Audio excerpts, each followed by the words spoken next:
All right, so this session is being recorded, and if you prefer to not have your face shown on the video recording, you are welcome to turn off your cameras. So today we are going to do quick introductions and have a brief welcome, and then go over the 2024 conference information for the Rossier Research Conference. Then we'll talk about how to write a compelling conference proposal and spend most of our time talking with a panel conversation with our 4 panelists who are here today. And then we will finish up with questions and answers from the attendees today. And I'm sure our time will go very quickly. So thanks for taking time on a Monday to attend this session. This is co-hosted by the Rossier Student Organization Council, as well as the Rossier Office of Research. And our RSOC is the student organization that represents all of the students at Rossier. And this is the first time that we're hosting an info session like this. And it was based on the feedback that we got last year after our research conference from attendees and also non-attendees. So we just want to reiterate that we're really open to receiving feedback about the conference and all of the prep sessions that we're doing. So please keep that coming. And this session is really for you, the attendees, to ask questions. And we encourage you to put questions into the chat as they come up for you today. And before we dive in, we would love to know a little bit about the attendees that are with us today. So if you could please type in the chat your name, as well as the program that you're in here at Rossier, or how you're affiliated with the Rossier School, and also the location that you're at today. So whether you're local in Los Angeles or further away in San Diego, like myself, or somewhere else in the world, we'd love to just know who's with us today so that we can be sure to tailor things to you.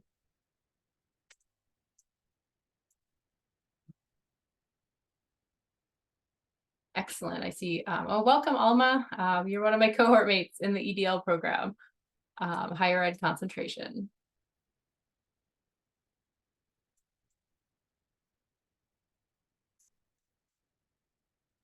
And I'm sure those will continue to come in. So feel free to drop your name and info into the chat as we go along. From Vietnam here. Oh, wow. Excellent. Welcome. I hope it's an appropriate time for you, time of day for this presentation. I'm not sure. So just a quick note, this year's conference planning committee is once again comprised of faculty, staff, and students here at Rossier. So it's a very representative group. And again, after last year's inaugural conference, this is the group that analyzed the survey data to figure out how we might continue to iterate this conference and make it even better for its second year. And with this in mind, that's really what we've been doing these past couple of months as we look ahead to the 2024 conference, which is once again focused on research for impact as an overarching theme. And I'm going to hand it over to Dr. Gail Sinatra now to talk about really where did this research conference come from, what is it hoping to accomplish, and also then talk a little bit about this year's event. Sure. Thanks, Tamara, for organizing this information session for prospective participants in our research conference. The Rossier Research Conference was born out of Dean Pedro Nagara's idea that he wanted to share more about what research faculty and students have been doing and share it particularly with each other, although in 2024 we are going to have some external facing participants attending as well. But he really just wanted to showcase the research that we do in Rossier and decided that a research conference would be a great way to do that. So for those of you who didn't have the opportunity to attend last year, we had a keynote speaker, several plenary sessions, and several concurrent sessions and then poster sessions, and had an opportunity to learn a lot about different research projects and research programs going on throughout Rossier. Great. Thanks so much for a little bit more of that history. Now I am going to hand it over to Laura, who is going to tell us about the different types of conference sessions that we have this year. And I'm also realizing I never dropped a link to last year's conference program. I'm going to do that now. So folks that didn't attend the conference last year can get a better sense of what exactly the research conference consisted of last year. So I'll hand it to Laura now. Great. And if you could move down to the first description, that'd be great. So this is basically from the call for proposals, so you can spend some time looking at it. But basically wanted to kind of give you an idea of like where these things will be situated, and you know, because we'll be in a different venue. I know some of you didn't attend last year, but just gives you an idea. So the plenary panel sessions will be ones in the main hotel ballroom, so everybody will be in attendance at once. And you know, very much so we're envisioning these will you know, likely be work from some of the centers and be a mix of faculty and postdoc and PhD students, or doctoral students, I should say. So that will be taking place, and we'll have, depending on how many, you know, a lot of this is a little bit fluid because we'll sort of put the schedule together once we know, you know, how many we've gotten, what's been accepted, and then kind of put it together. So there could be anywhere from, you know, 3 to 4 of these plenary sessions throughout the day. Let's see. Okay, go down and feel free to, I mean, people can jump in if they have questions or they can save them.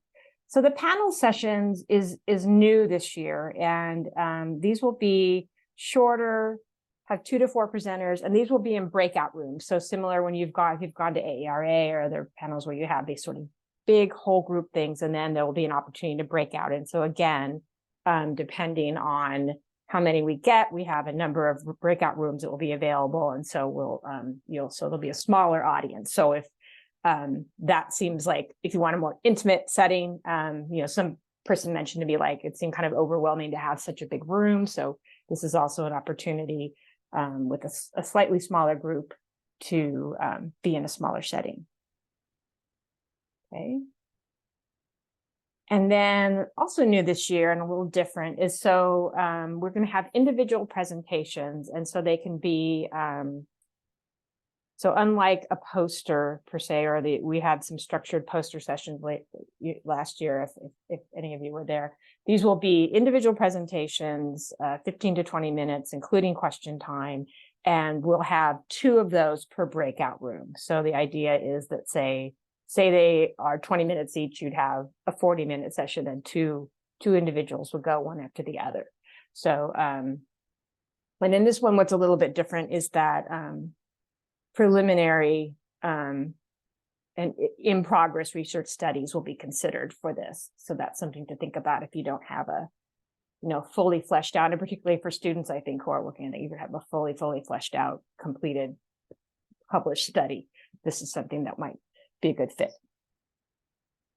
And then finally, yes, our new virtual research showcase. We're still working out all the details in this, but basically the idea is, you know, you don't have to be a remote person or, you know, offsite faculty. You can do this if you're just not interested in an in-person presentation, but this will have, we don't quite know how many yet, but we'll have monitors in kind of the foyer area outside of the breakout rooms and outside the ballroom that will have on a loop these short video, short presentations, and they can be like a traditional poster that you do a voiceover recording, walking the audience through your poster.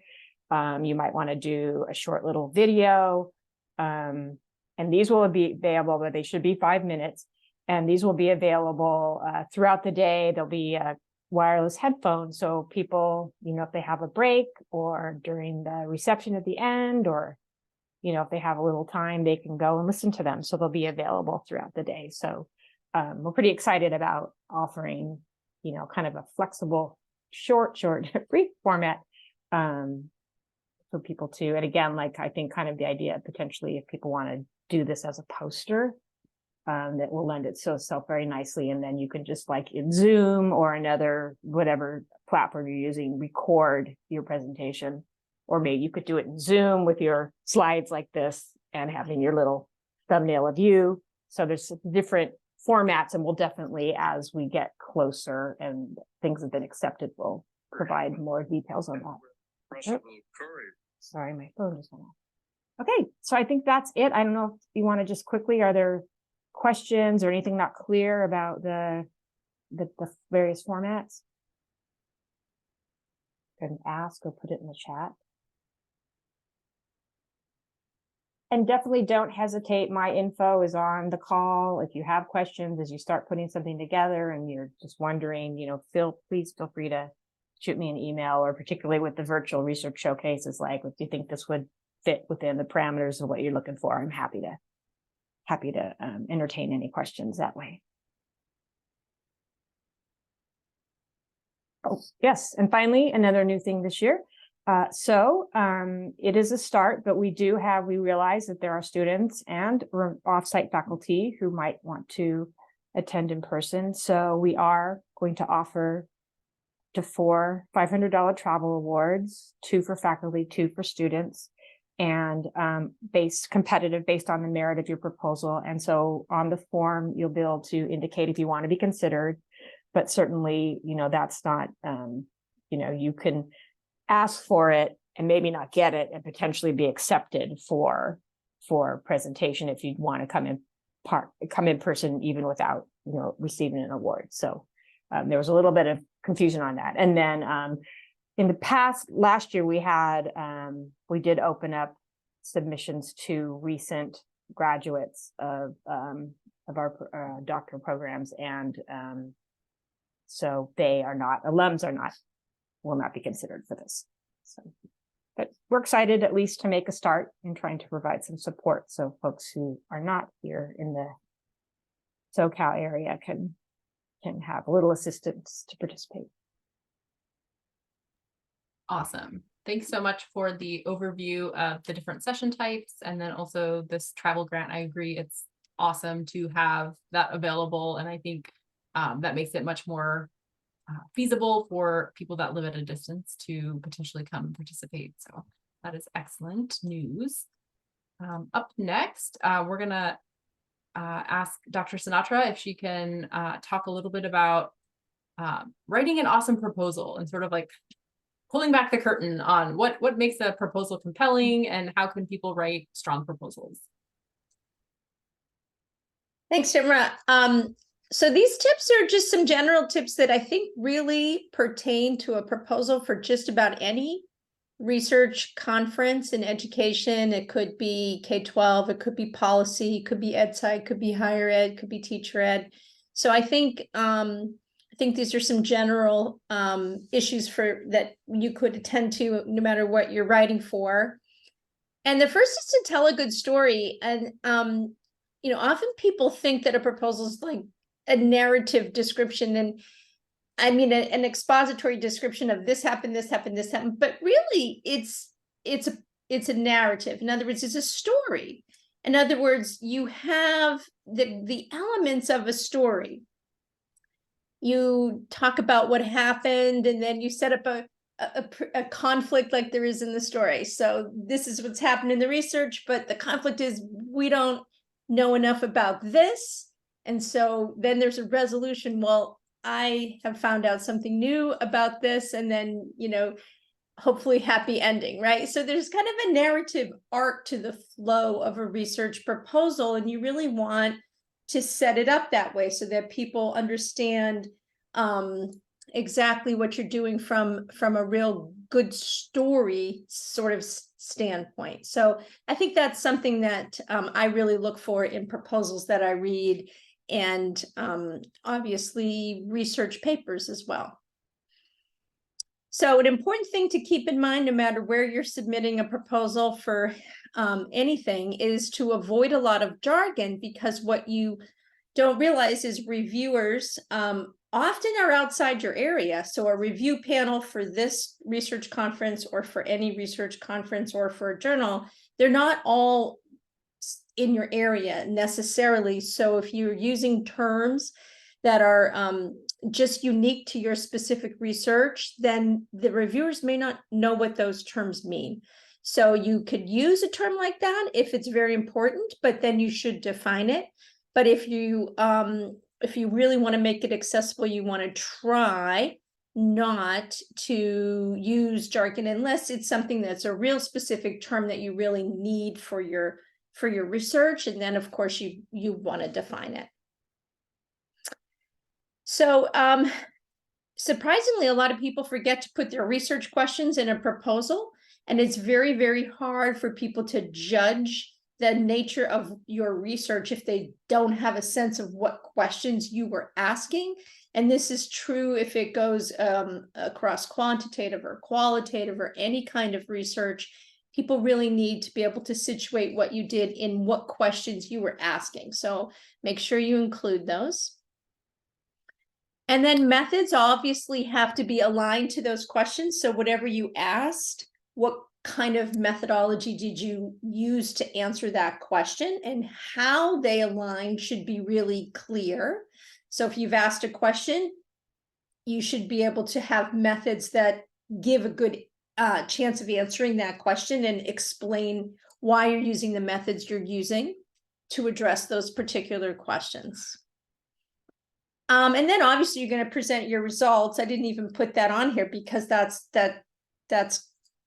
maybe too obvious. You obviously presenting whatever results or findings that you have, and then close with next steps. So again, you're bringing that sort of story to a happy ending with implications for next steps in either research, policy, or practice. It could be all three, depending on the implications of your work. So these are just your basic tips that I really look for, and that I think will help you to formulate a good proposal.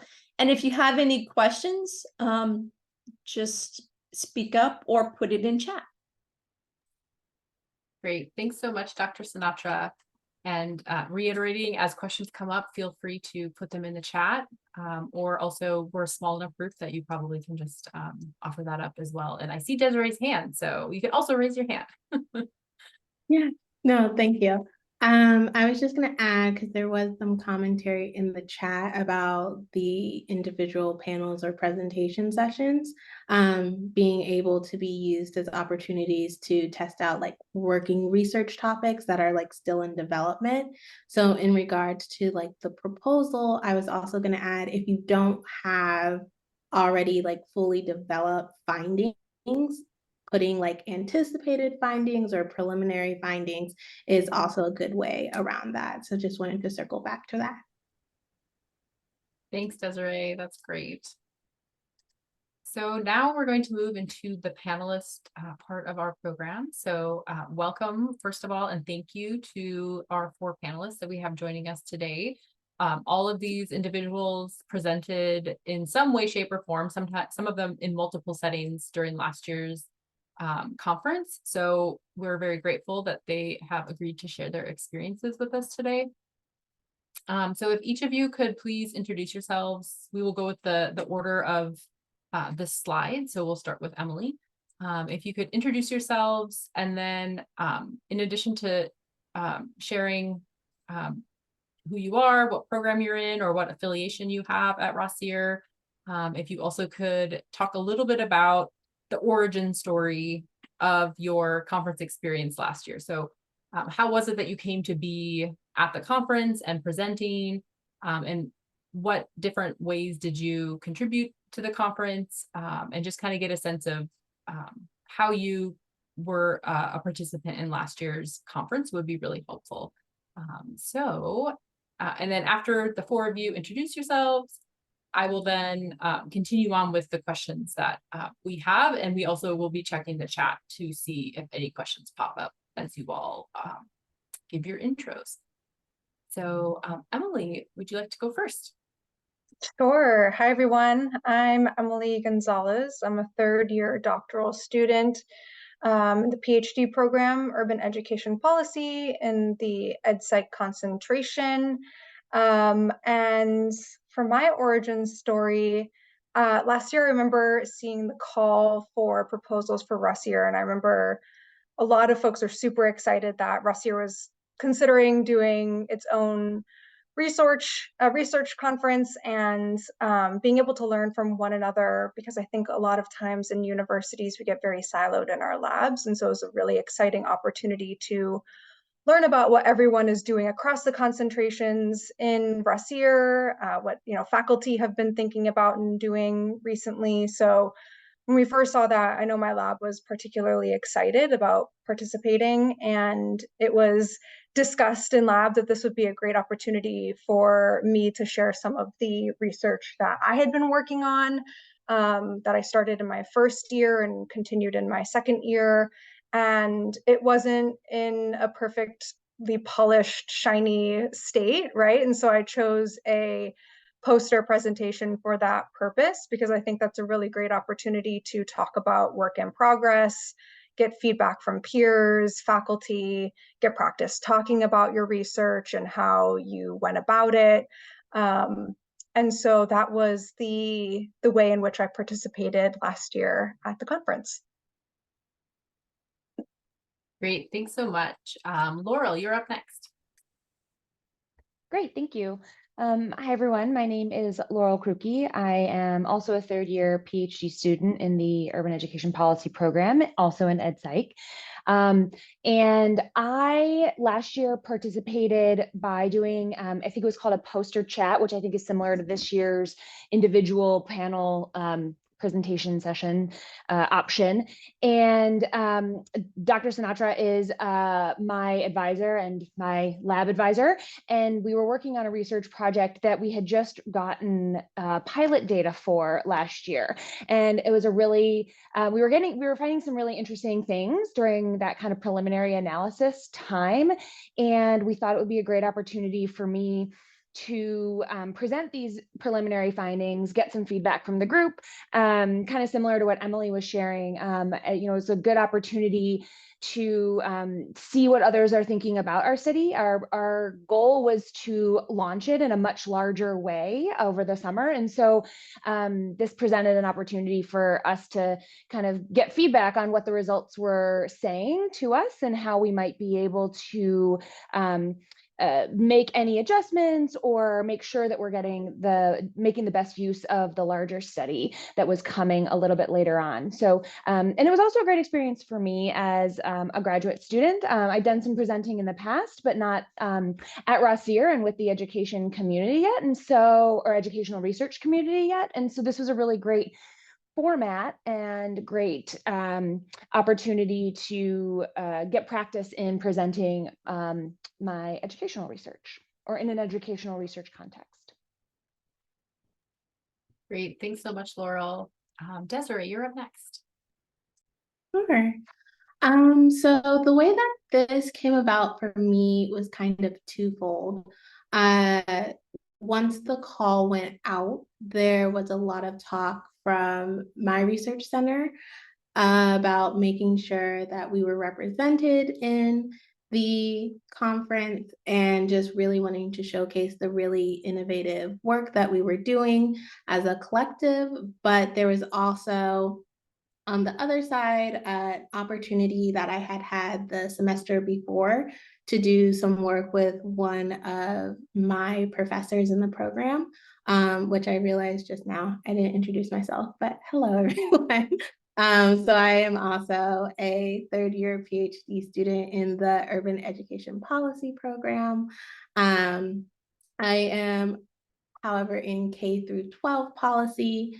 And so the opportunity that I had, I was really looking for a way to connect my research with my professor in a way that we could work together on things. And so the best of both worlds ended up being putting together a plenary panel presentation. So I ended up collecting research from the work that I was doing independently. I actually asked my professor if he would like to be a part of the panel presentation. And then I had a couple of other people who I knew were also doing great work in our research center. And I put all of that together to market it into a proposal, and we were lucky enough to get selected. And I think overall, it was just a really great experience to, one, again, be able to showcase the different work that we were doing across the research center, as well as being able to provide multiple people opportunities to showcase their work at a new scale. A lot of the research had been shared in different working groups, but we hadn't had the opportunity to actually present it yet. And then for some people who were also a part of the panel, it was a great way to actually prepare for the conference for like AERA or other research conferences that were going to come up later into the summer, into the fall of the next year as well. Great. Thanks so much, Desiree. And next, Ralitza, you are up. Hi, everyone. Thank you. I'm Ralitza Todorova. I'm a postdoc in the Polya Center for Higher Education.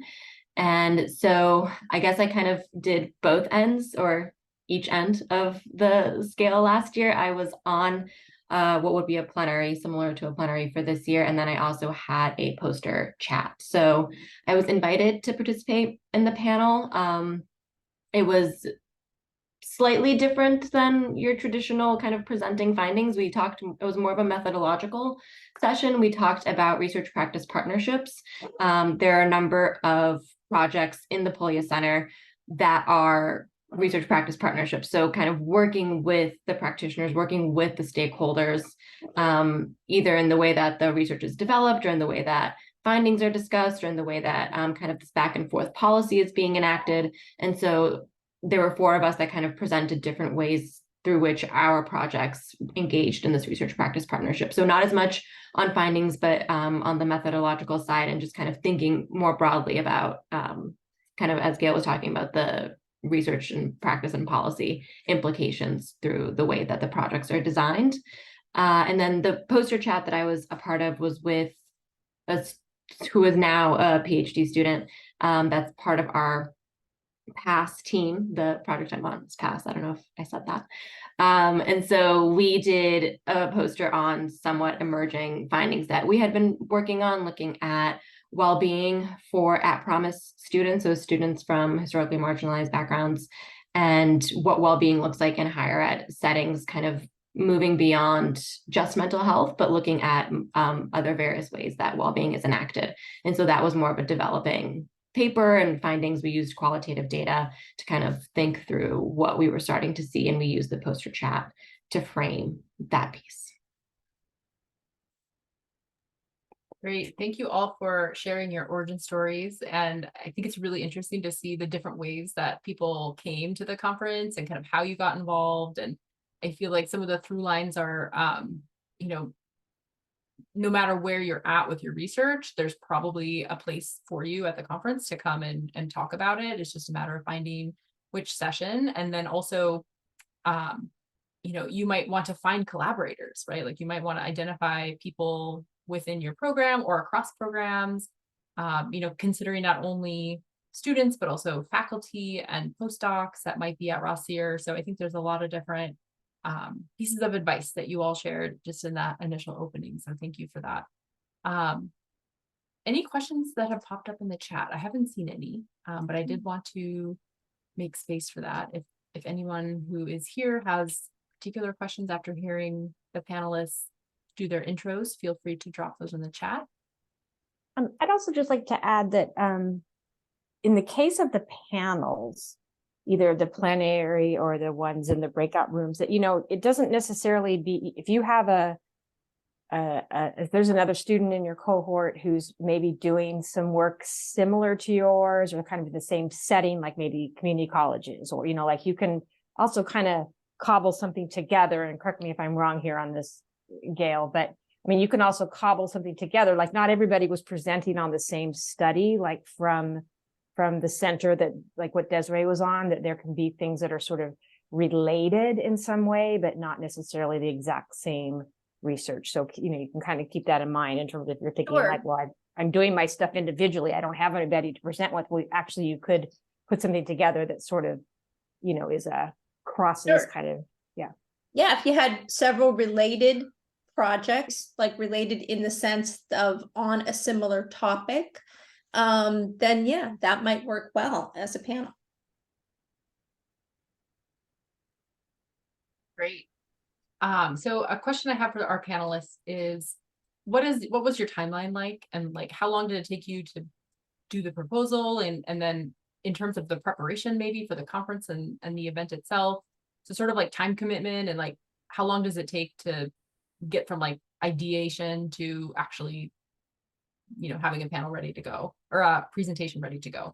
And then as you're thinking about that, also, if there's parts of that process that you think would be really important for people to think about or make time for, I'd love for you to call those out specifically. And let's see. Is there a panelist that already has ideas about this and wants to go first? Well, I'm not sure if I have any good ideas to share, but I can talk about my experience at least. So, as I had mentioned, what I prepared to share at the conference was some preliminary analyses that I had started towards the end of my first year of the PhD and continued on into the second year of the PhD.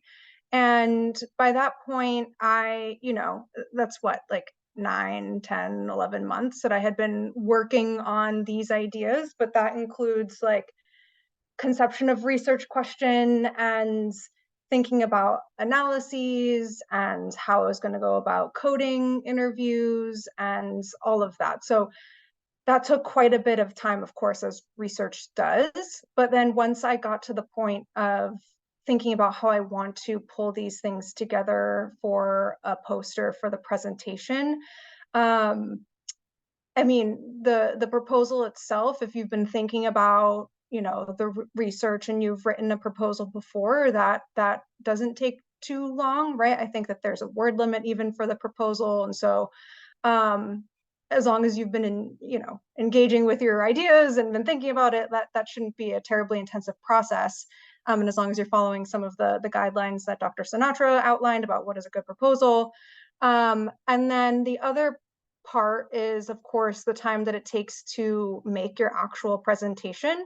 I presented a poster, and so I had templates of what a poster I would make looks like, right? So I have like a PowerPoint template with the Rossier logo in the background and everything, and then I just input all of my intro, methods, research questions, all of that into there.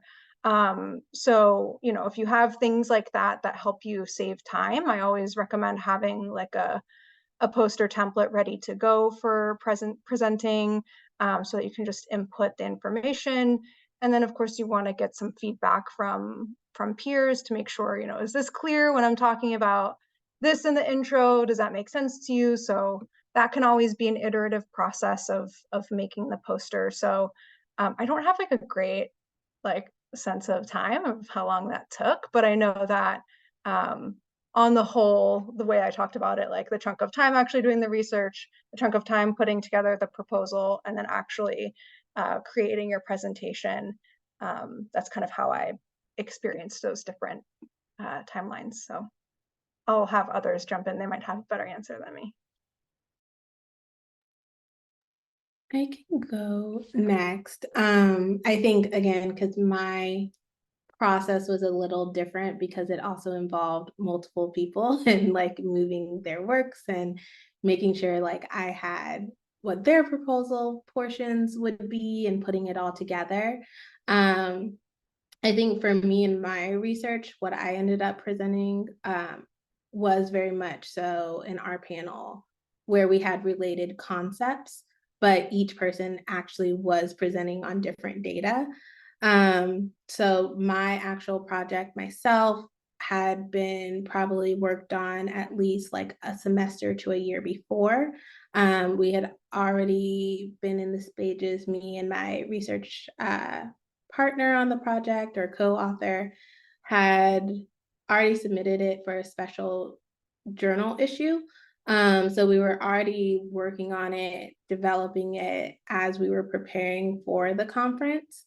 But it did take probably an additional 2 weeks to make sure that all of the people who I was inviting to present along with us were also available, were also willing, also had their information together. I think in a sense, we've tried to make this process pretty low on the level of tediousness for submitting a call for proposals or submitting a proposal as a response to the call. But I would still say it's important to give a lot of thought to it. So I would say at least 3 weeks, kind of just thinking through how to respond to the call or thinking through how to develop your proposal, maybe starting to work on slides if you don't have them prior to applying so that it feels a little less stressful as it leads up to the conference.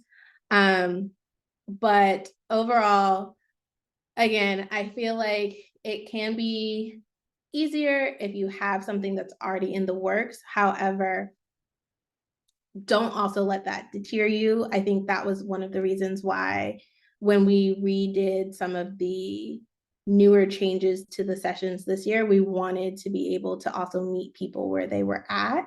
And so, yeah, I think that part's a little different. I think in terms of preparing from if you get accepted to the conference to the end of the conference or until the actual presentation, that was a little bit more flexible. I think because you submit the proposal around the beginning of December, I believe the actual conference is in May. I believe you find out around February-ish. Laura, you can correct me on that. But there is, yeah, early to mid January. So we've been able to move the time frame up. Yeah. So and the conference is in March 1st. March 1st. Thank you. So again, there is a little bit more breathing room, but the more that you can get done on the front end of the proposal side, the easier I think it will be for you as you move forward.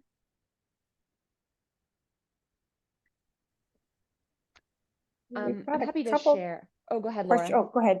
No, I was going to say, please do. And then we've got a couple questions on the chat. So.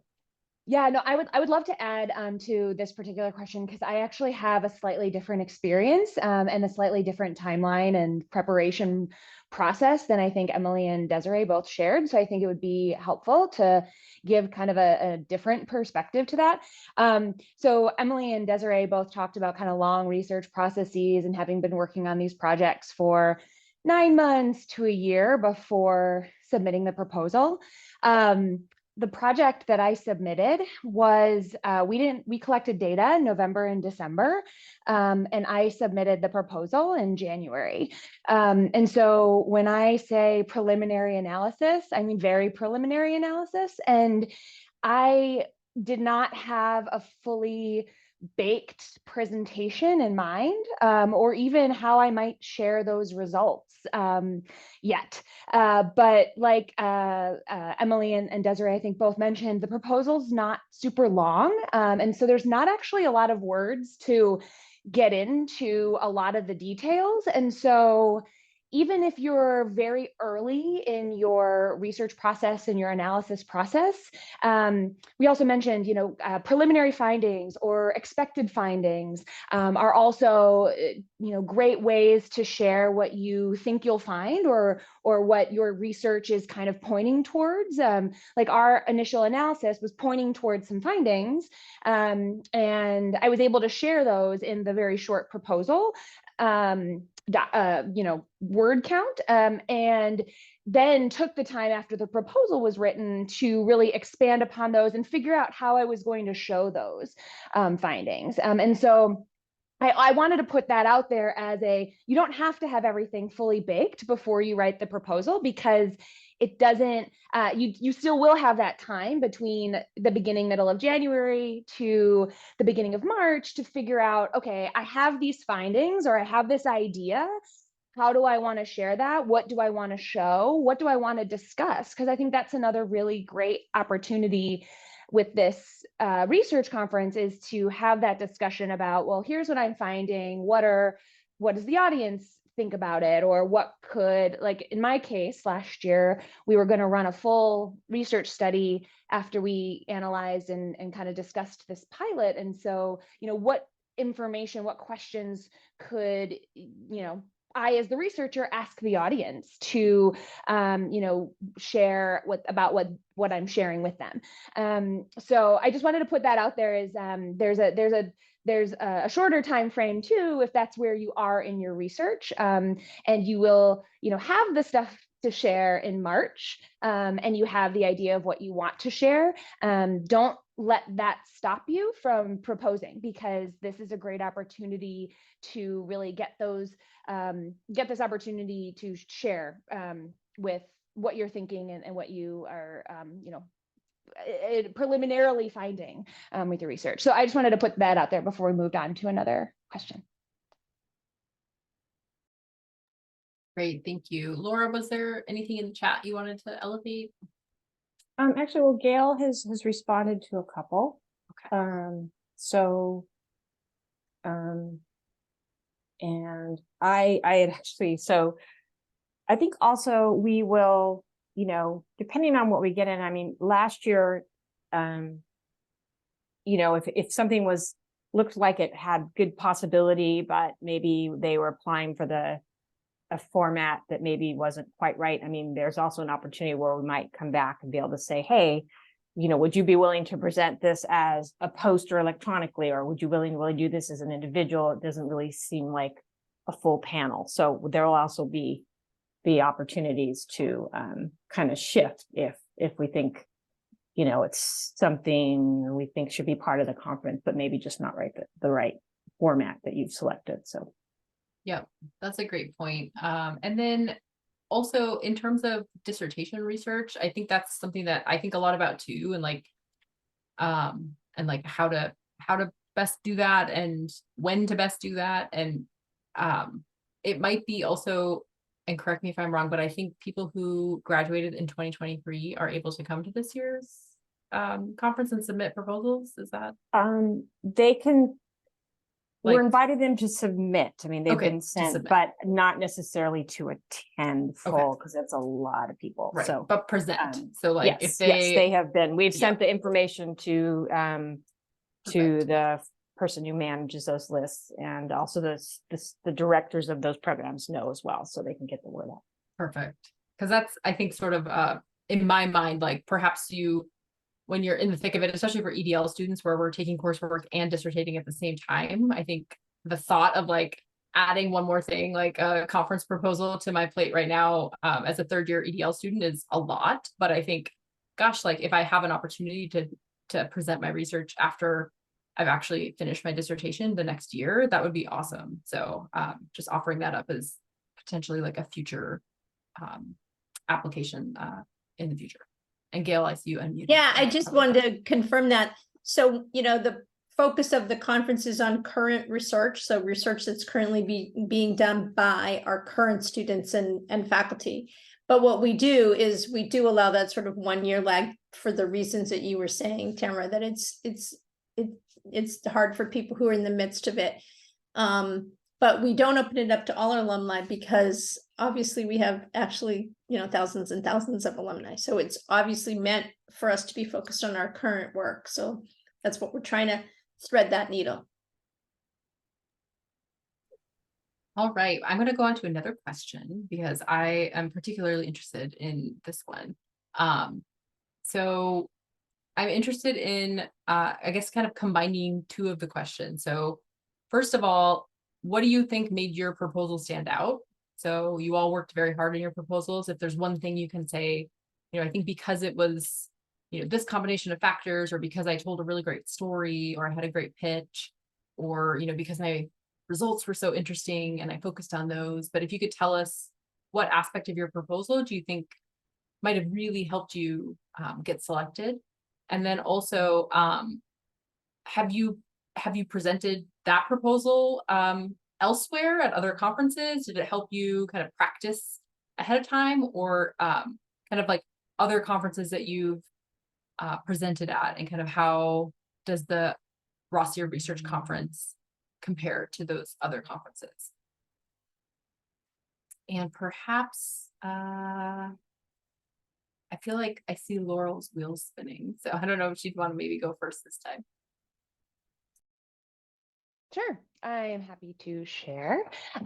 So in terms of the proposal, I think, so I never really shared what our proposal was about. It was, we did a study on climate change terminology and how people interpret different terms used to talk about the climate change phenomenon. And so I think the topic itself is very timely. And we were talking about it in an interdisciplinary way. So we were thinking about it in the context of education, because some of us were education researchers. We were thinking about it in the context of communication, because there were some communication researchers on the research team. And then we were thinking about it in kind of a broader like psychology way as well. So I tried to incorporate that interdisciplinarity into the research proposal, which I mean, I would hope that that was a useful bit of information that those who are reading the research proposal liked. And then I think also so research for impact is the theme. It was the theme last year as well. And I think that because climate change communication and climate change education is such a relevant topic right now, that there's a lot of implications for impact with regards to climate communication. And so I think that may have also helped the proposal as well. In terms of presenting at conferences, so for this particular study, I actually did also present this at a conference for the National Consortium for Instruction and Cognition, NCIC, in April, and it was a slightly different format. I did a kind of a virtual or the poster chat at the Rossier conference, and then at the NCIC conference, I did more of a slide presentation. But it did help me to practice what I was going to share, how I was going to share it, and what kind of feedback I might get back. So it also helped me prep for the kinds of questions that I might get at that other conference as well.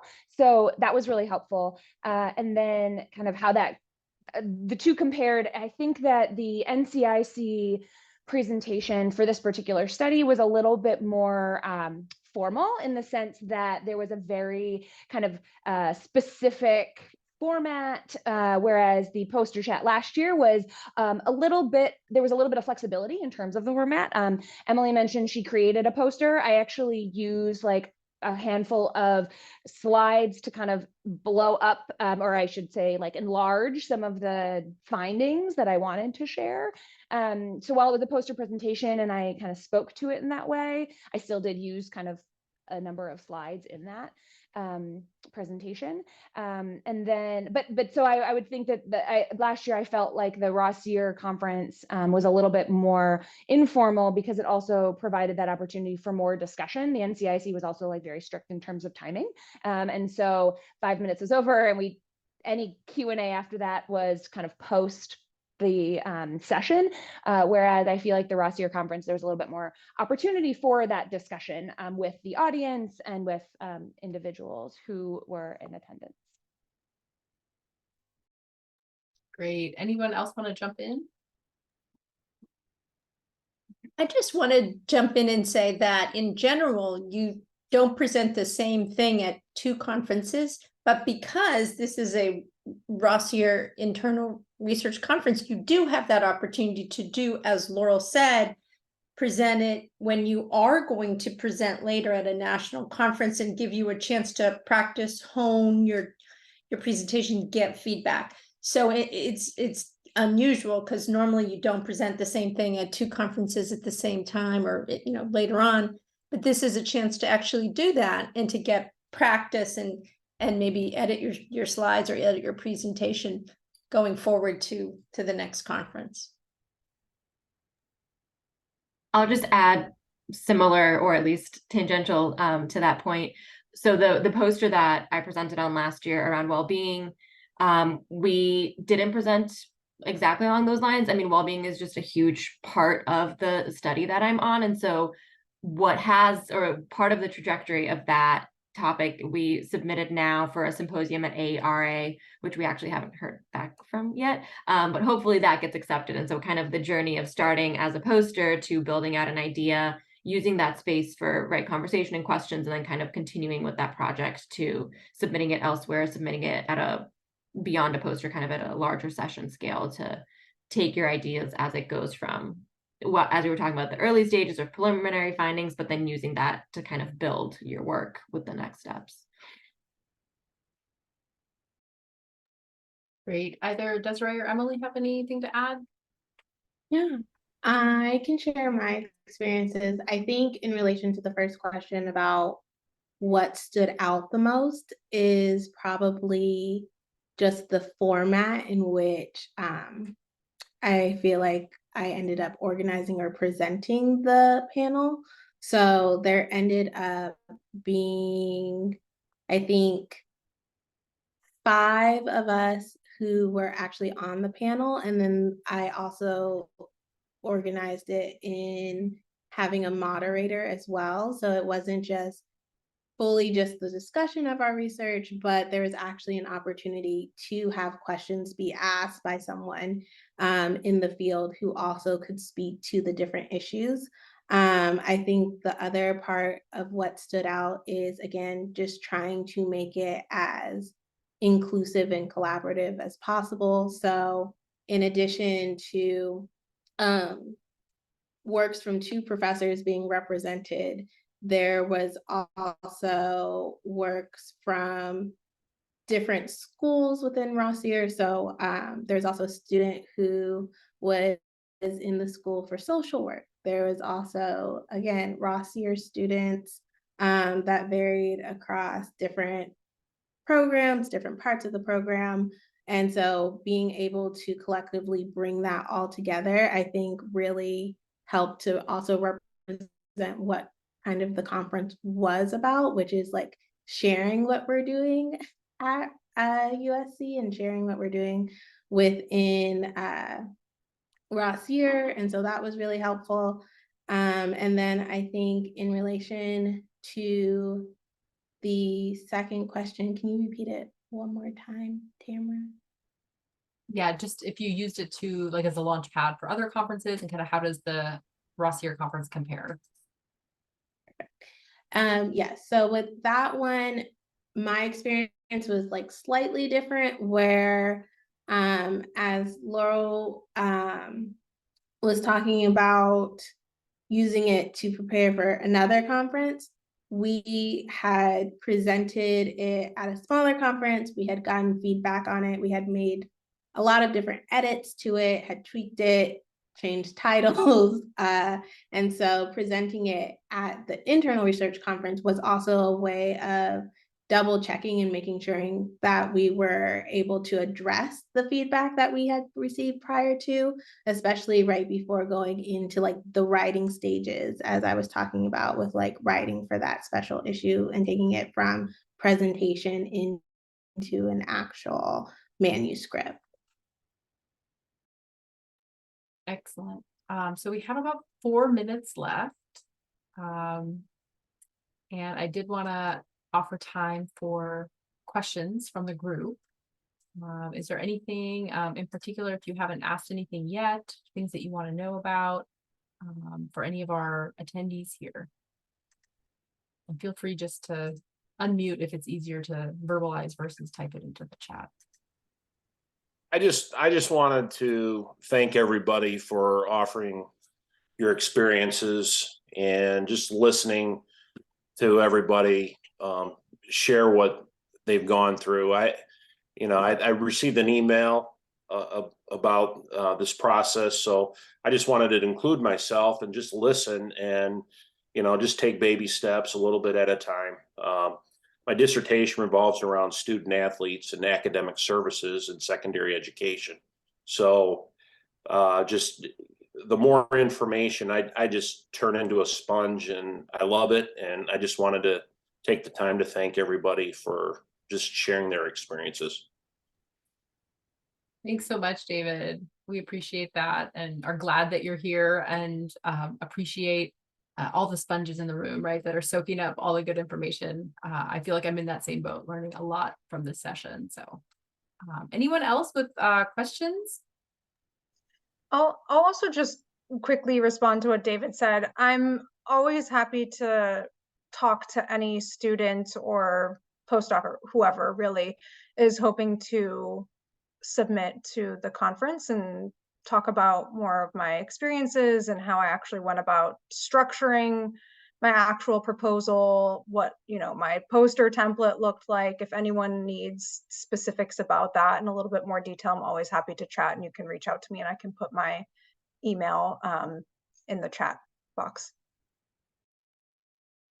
And before we run out of time, I want to thank the organizers of this session, Desiree and Tamara, and I know Laura, you contributed as well, and our participants on the panel, all of you, thank you very much.